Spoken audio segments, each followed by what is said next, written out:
Okay, so let's solve this problem. This is a rotational motion problem, and when we have to deal with all those wheels, pulleys, and blocks, I recommend to start from defining direction of the motion. So which is quite important and part of the problem actually. Okay, so we have wheel A in this case as an input, so it is rotating clockwise. So then tangential velocity in this point is going to be pointing along the belt, and it's going to be velocity of the belt. In these problems, we assume that belt is ideal, so it's not stretching and it's not slipping. And that means that velocity of all points on the belt is the same. Okay. So this is going to be some velocity v, and this is going to be some velocity v. And also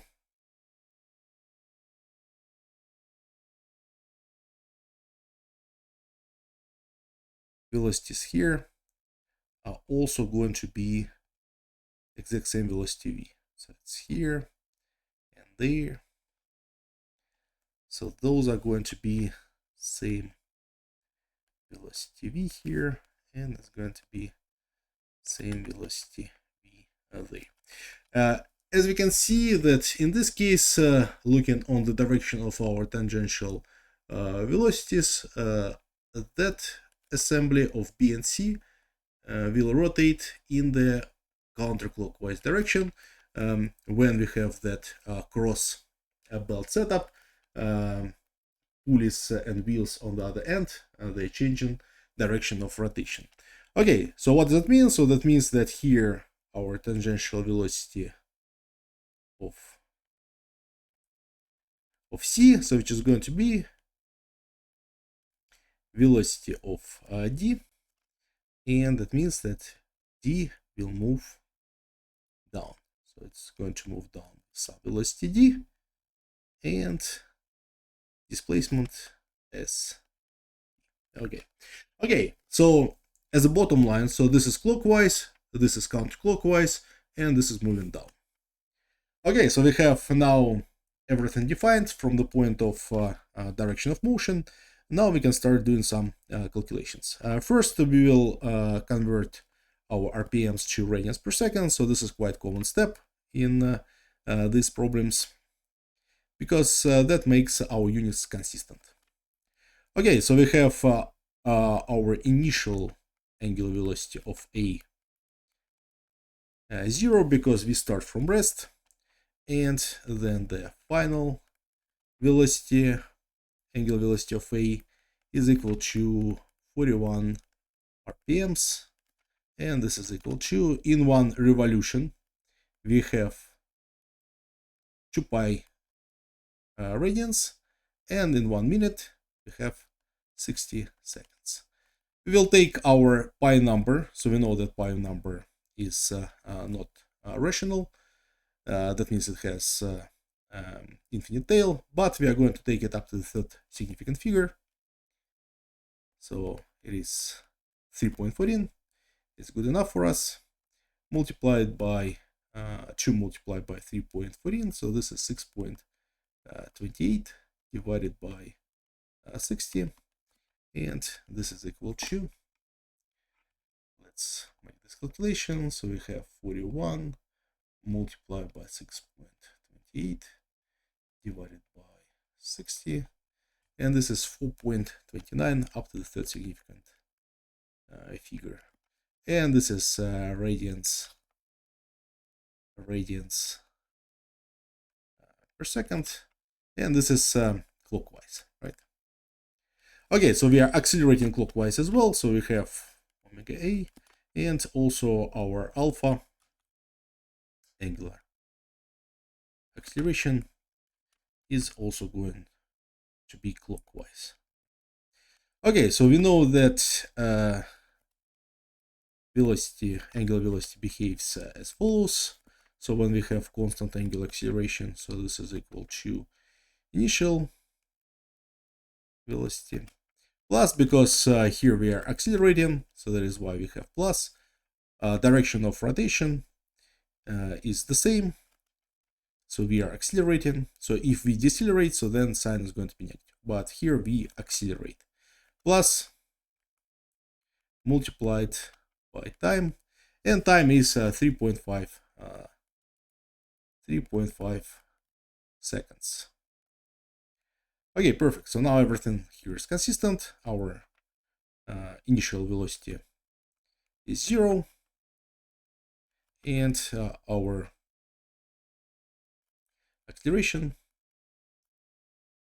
is equal to 4.29 divided by 3.5, and this is, let's calculate, we have 4.29 divided by 3.5, and this is 1.23, right? So 1.23 radians per second squared, and this is also clockwise.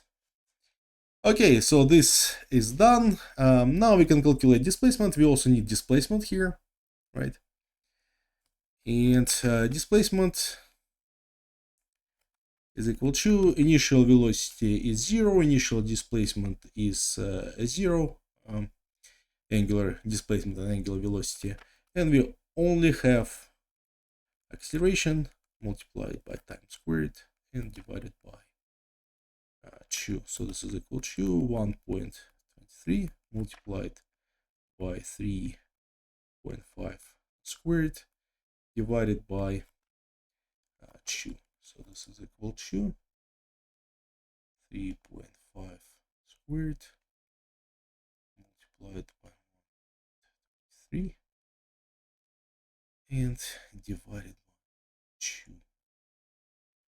7.53 radians, and this is also clockwise. Okay, so this is good. So now we need to make the transition from A to B, and we will do it through this velocity. We know that tangential velocity here is the same as tangential velocity there. So we know that tangential velocity of A is equal to tangential velocity of B. Okay, so let's write it using angular velocities. We have angular velocity of A multiplied by radius of A, and this is equal to angular velocity of B multiplied by radius of B. We can calculate our angular velocity of B, so which is equal to radius of A divided by radius of B multiplied by omega A. And this is called transmission ratio, right? So this is transmission ratio. And this is equal to, so we have radius here is 3, and radius here is 1.5. We also can use diameters, right? So we can, let's say, multiply top and bottom by 2. So then this is going to be diameter divided by this, right? Since we have diameters here, so it's a little bit more convenient to operate using diameters. And this is equal to diameter of A, so which is 6, divided by diameter of B, so which is 3, multiplied by omega A, so which is 4.29, right? So 4.29. Okay, so transmission ratio here is 2, so we have 4.29 multiplied by 2, so this is 8.58 radians per second, and this is counterclockwise, right? This is counterclockwise. And also, since B is connected to C, omega C is the same as omega B, and it is 8.58 radians per second counterclockwise. Okay, so this is good. We need displacement and velocity, so that means we need to make transition from A to B for angular displacement, and then we will convert displacement, angular displacement, and angular velocity of C to the linear motion of D. Okay, so let's make this transition. It's going to be exact same relation like as here. We have angular displacement of A multiplied by radius of A, and this is equal to angular displacement of B multiplied by radius of B. And we can just again like use the same transmission ratio. Our angular displacement of B is equal to 2 multiplied by angular displacement of A, 7.53, and this is equal to 2 multiplied by 15.06 radians, and this is clockwise. Okay, we also know that angular displacement of B is equal to angular displacement of C, and this is also 15.06 radians counterclockwise. Okay, so now we can make conversion for linear motion of D. Okay, radius of C multiplied by angular velocity of C is equal to velocity of D. So this is equal to, radius is 2 multiplied by angular velocity. It is 8.58, and this is equal to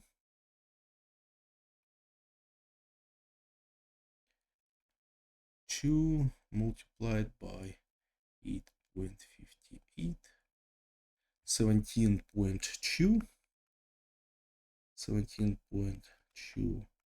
inches per second, right? So we can write that velocity D vector is equal to 17.2 inches per second, pointing down. Okay, so this is good. So then we do the same for displacement.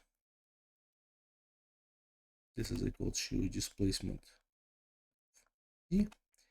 So this is equal to 2 multiplied by 15.06, and this is equal to 15.06 multiplied by 2, and this is 30.1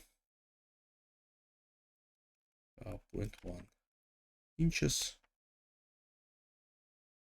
down. Okay, so that's it. So we can say that after 3.5 seconds, our D block is going to move down. At this time instant, its velocity is going to be 17.2 inches per second down, and displacement from the rest will be 30.1 inches also down. Okay, so those problems, they are quite straightforward.